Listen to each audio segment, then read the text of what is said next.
What happens if the business makes a mistake? CPA rules provide for error corrections.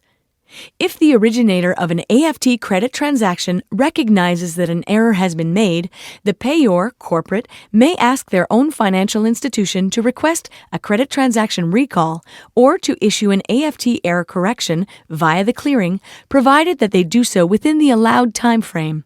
A recall can be done up to the day before the funds are posted to the account, and an error correction may be requested up to 3 days after the date funds are to be made available. Here's an example of how an error correction would work if an employee that is no longer employed by a company is accidentally included on their payroll direct deposit.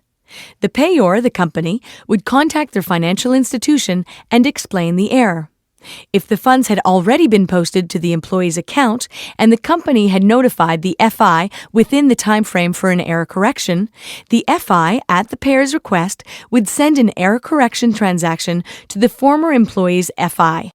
And the employee's FI would correct the error by withdrawing the amount that was deposited and sending a return transaction to the payor's FI. The timeframes for AFT error corrections and recalls are addressed in CPA Rule F3.